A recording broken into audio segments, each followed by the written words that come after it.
When you hear the phrase letter of credit, it might be natural to think it refers to a document verifying that you are creditworthy, but that isn't the case.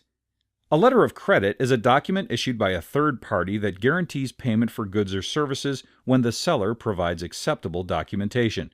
Letters of credit are usually issued by banks or other financial institutions, but some creditworthy financial services companies, like insurance companies or mutual funds, might issue letters of credit under certain circumstances. A letter of credit generally has three participants. First, there is the beneficiary, the person or company who will be paid. Next, there is the buyer or applicant of the goods or services. This is the one who needs the letter of credit. Finally, there is the issuing bank, the institution issuing the letter of credit.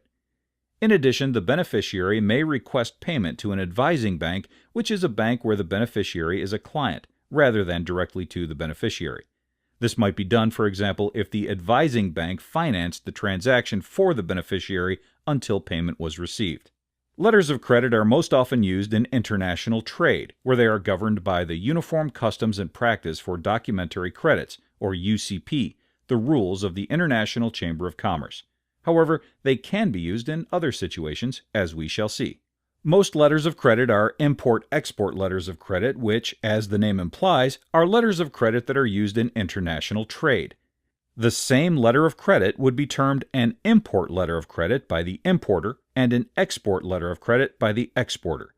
In most cases, the importer is the buyer and the exporter is the beneficiary. There are also other types of letters of credit. The revocable letter of credit can be changed at any time by either the buyer or the issuing bank with no notification to the beneficiary. The most recent version of the UCP, UCP 600, did away with this form of letter of credit for any transaction under their jurisdiction. Conversely, the irrevocable letter of credit only allows change or cancellation of the letter of credit by the issuing bank after application by the buyer and approval by the beneficiary. All letters of credit governed by the current UCP are irrevocable letters of credit. A confirmed letter of credit is one where a second bank agrees to pay the letter of credit at the request of the issuing bank. While not usually required by law, an issuing bank might be required by court order to only issue confirmed letters of credit if they are in receivership. As you might guess, an unconfirmed letter of credit is guaranteed only by the issuing bank. This is the most common form with regard to confirmation. A letter of credit may also be a transferable letter of credit.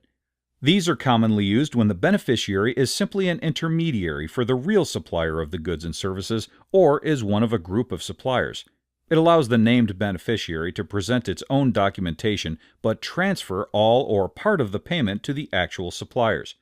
As you might guess, an untransferable letter of credit does not allow transfer of payments to third parties. A letter of credit may also be at sight, which is payable as soon as the document has been presented and verified, or payment may be deferred.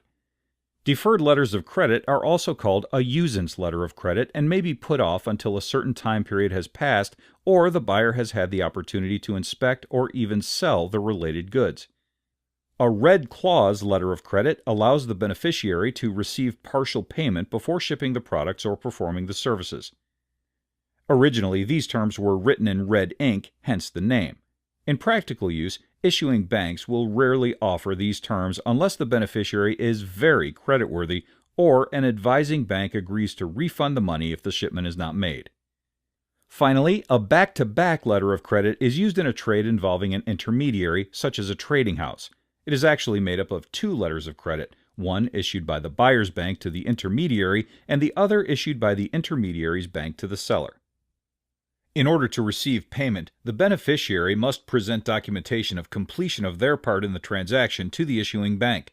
The documents that the issuing bank will accept are specified in the letter of credit, but may often include bills of exchange, invoices, government documents such as licenses, certificates of origin, inspection certificates, embassy legalizations, and phytosanitary certificates, shipping and transport documents such as bills of lading and airway bills, insurance policies or certificates except cover notes.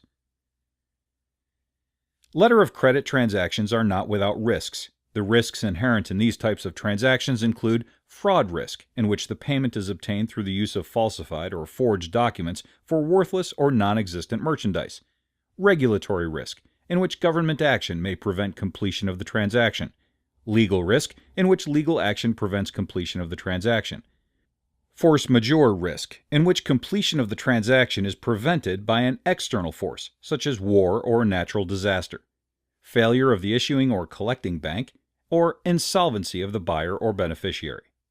In addition, the normal risks inherent in transactions, such as non-delivery, shipping less than was ordered, inferior quality merchandise, early or late shipment, or goods being damaged in transit, apply.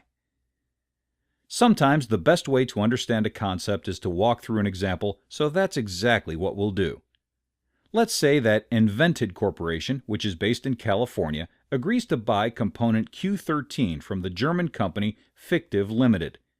Fictiv's chief financial officer, CFO, heard at a recent conference that Invented can sometimes be slow to pay invoices, so she agrees to the sale only if Invented's bank, First Bank of Rackerby, guarantees the payment by issuing a letter of credit with Fictiv as beneficiary. Invented requests an import-export letter of credit from the bank, and the bank agrees to issue the letter of credit with the following features. Fictiv must accept an unconfirmed letter of credit, so that First Bank of Rackerby won't have to find a confirming bank. The letter of credit is untransferable. Payment is deferred until 30 days after First Bank of Rackerby has received and verified the required documentation. Required documentation consists of Fictiv's invoice, a certificate of insurance, a certificate of origin from the German government, and an airway bill from DHL, the selected carrier. First Bank of Rackerby will not issue a red clause, nor will it participate in a back-to-back letter of credit. Fictiv's CFO agrees to the bank's terms, but asks that their bank, Bank of Armut, be named as advising bank, and that payment be made to them. With all terms agreed on, First Bank of Rackerby issues the letter of credit, and Fictiv gets to work manufacturing the Q13s and preparing them for shipment. Once the Q13s are ready for shipment, Fictiv issues an invoice for them, applies for and receives a certificate of origin from the German government, insures the shipment, and receives the certificate of insurance, and delivers the Q13s to DHL and receives the airway bill. They fax all of these documents to First Bank of Rackerby and wait. After receiving the documents from Fictiv, First Bank of Rackerby makes a few telephone calls and verifies that all of the documents are legitimate. Then they, too, begin waiting. By the end of the 30-day payment deferral, Invented has received the Q13s, inspected them, and started installing them in their product.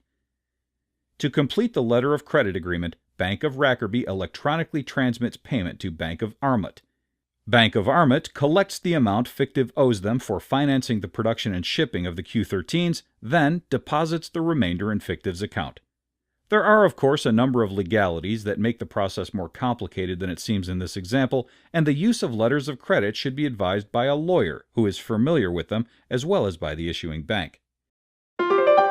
A letter of credit is a document issued by a third party, such as a bank, that guarantees payment for goods or services when the seller provides acceptable documentation. There are different types of letters of credit with features that are designed to protect the three standard participants: the beneficiary, the buyer, and the issuing bank. For those involved in international trade, letters of credit are almost indispensable, and they can even be useful in certain domestic transactions, such as buying a new Gulfstream jet or an offshore oil platform, which are things we might all like to do.